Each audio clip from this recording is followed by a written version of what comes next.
As talks about nuclear war and very small spirited men pressing very big, very important buttons, I think it's important to inject into the conversation thoughts about hope.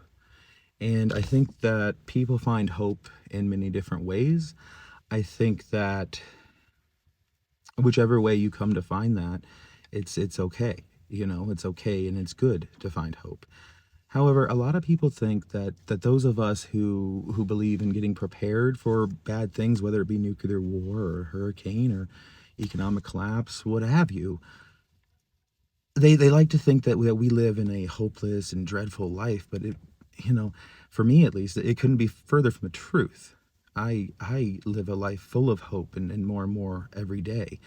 And many people do live in denial of the possibility of things just going terribly wrong on that big scale, whether that be nuclear war or not. They live in denial of that. And for them, I think that is a form of hope. I don't know that it's the healthiest form because it blinds you to some things in the world that are true, that appear to be true at least, right?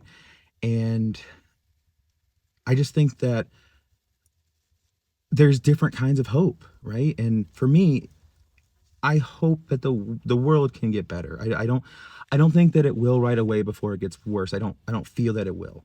But I can still always hold on to that hope. But it goes further. My hope goes further than some other people, not less so, as some people like to say that, we don't hold on to hope. My hope and my knowledge in some ways, what I believe is that we shall overcome and inevitably always tomorrow the sun will rise. Prep Zone Rise, the channel name, hit follow.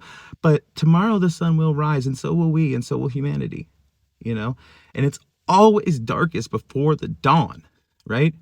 And I just know in my heart that everything happens for a reason. And for me, and this has been happening recently, I think that there's a point where hope goes further and becomes faith. And I think that faith is one way to anchor on to hope. And I think that hope can be fleeting. And so anchoring on to things, whether it be your hope or your faith, and affirming those things often is important. And I guess that's one of the things I try to do here is to help people hold on to hope and to help give people a reasonable reason to hope, which it comes from being prepared for anything.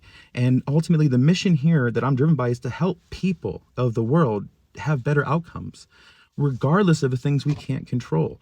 And I want to help inspire people to have the courage in their lives to take grasp on the things they can control, and accept the things they can't. And hope people can have the wisdom, and I hope to help them to see the difference in those things. And I just hope everyone can love and hold on to hope.